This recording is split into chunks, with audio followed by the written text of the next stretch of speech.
Welcome to the Manager Matt podcast show. The show is designed to give you solutions to your day-to-day management and leadership problems. It's hosted by Matthew Haddock, a frontline manager and leader with over 25 years of experience. If you're ready, then let's get on with the show. Welcome to the Manager Matt podcast show. I do hope you are well and getting the results you want. I'm your host, Matthew Haddock. Thank you so much for tuning in and listening to the show. I'm really appreciative of the amount of people who have engaged with me, have asked me about some questions these last few weeks, and have obviously shared and liked the show and rated it. So if you can do with those things, please do. Now, this week's show, I want to look at the idea of how to avoid becoming a native at work. Now, the term native in this instance refers to someone who blends in a bit too much, loses perspective, or becomes too entrenched in that company's culture to really challenge it effectively. And we all like to fit in. We try as a species to fit in. It's natural for us to not want to be outside. But when you become a native as a manager, that can bring its own challenges. And here on the Manager Matt podcast show, I want to challenge conventional thinking. Explore what it really means to be authentic and efficient as a leader in today's world. So that's why I want to explore the idea of becoming a native. And it's been spoken about quite a lot recently in the work I've been doing about this idea of becoming too much of the furniture of the culture, becoming too embedded. As a leader, you've got to remember that you need to have a understanding of the culture. There's no need to be too far away from it. You don't want to be an outsider. You don't want to be someone who doesn't get it. But as a leader, you also got to make sure that you don't get too embedded into the politics and the internal noise of an organisation that you can lose your edge. You stop seeing clearly, you stop asking the tough questions, and slowly you start to become part of the problem you've been brought in to fix. Because as managers and leaders, you're there and you've been hired to fix problems, to sort things out with your team. You're not a lone ranger. But if you stop delivering, or it starts to reduce your effectiveness to deliver, then obviously you're becoming too much a part of the furniture, too much of a native. Does that sound familiar? Well, let's break it down.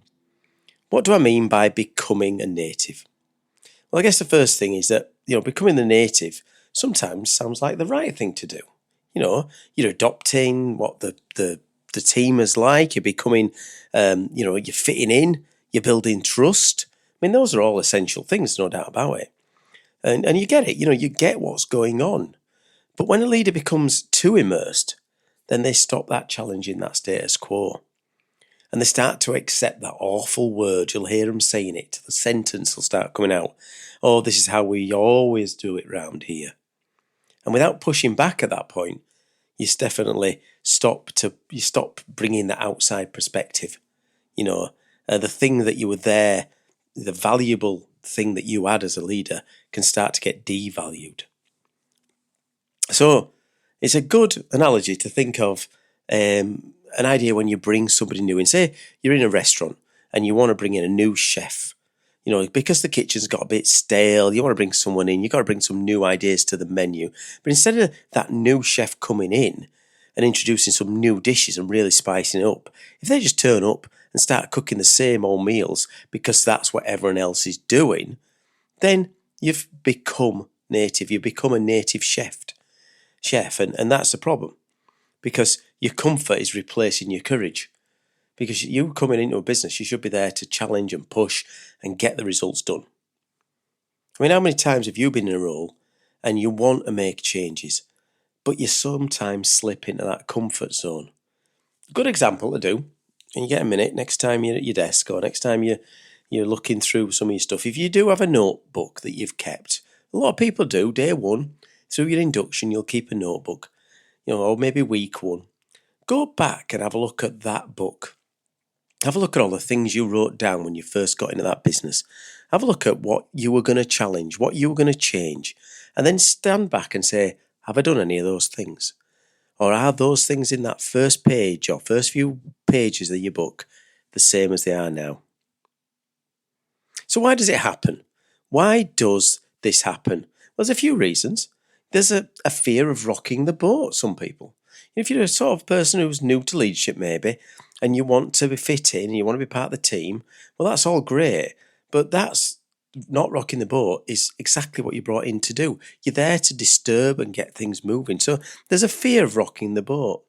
Sometimes it's a bit of a survival mode as well.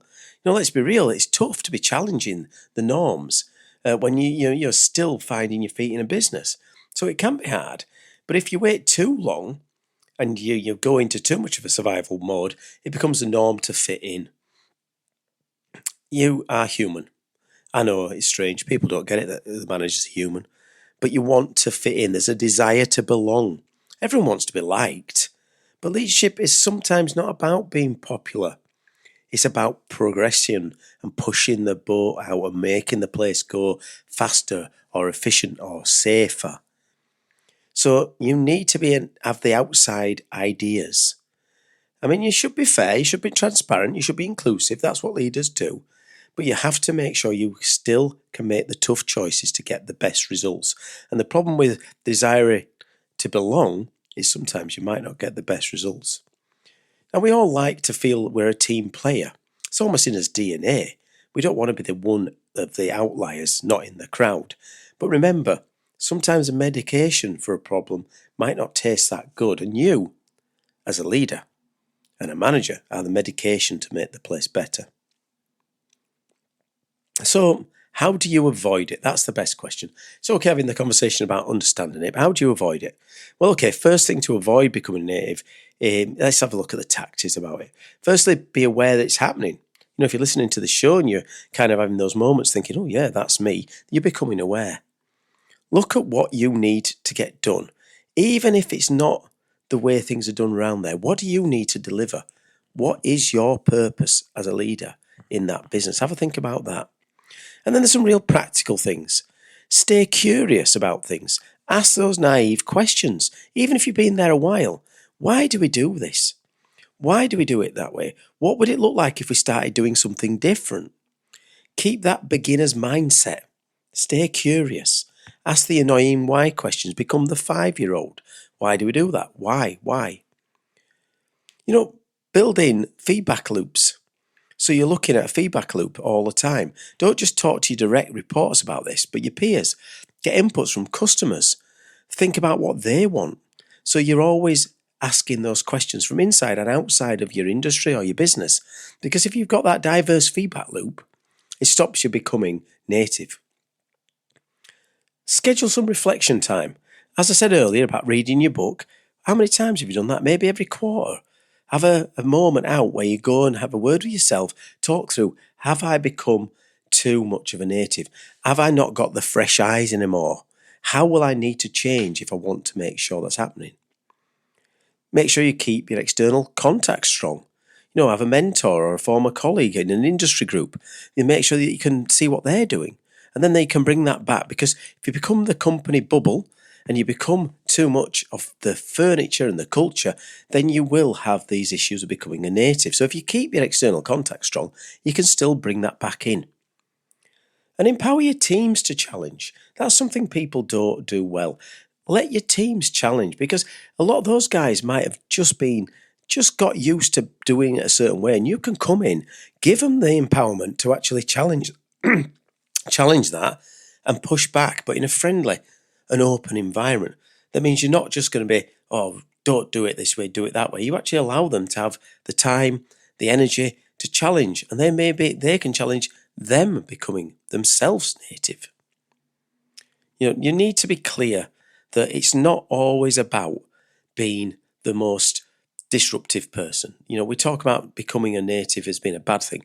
There is a time when you might have to accept that there's some things that won't change in the business. There is lighthouses that won't move. But you can influence that culture. You can build some trust, and maybe you can disrupt to a point. There's a balance between it. It's a tipping point of being too much going along with it and accepting it and not challenging, and too much of the way of disrupting too much. So there's your challenges for this week. Ask yourself, have you started to blend in too much? Where have you accepted it? That's just the way it is, instead of questioning it. Remember, you were likely brought in to this role to make a difference. Your vision, your voice, your perspective, your knowledge, they don't want you just to fade away. They want you to be successful. They want you to challenge. Now, let's just have a quick recap. Remember, being a native isn't all bad, but if you become too much part of the culture and don't challenge, you're not going to deliver the results you were brought in. You're not going to fix problems. And of course, at the end of it all, you've got to make sure you have that balance between disruptive and getting the results done the way they are.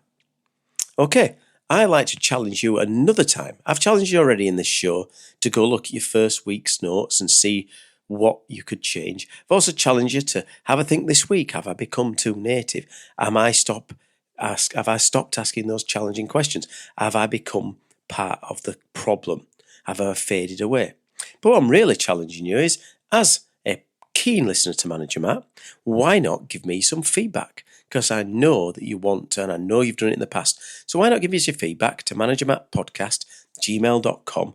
I'd love to hear your thoughts on becoming a native. Have you slipped too much into the being too part of the furniture, being the wallpaper, fading away?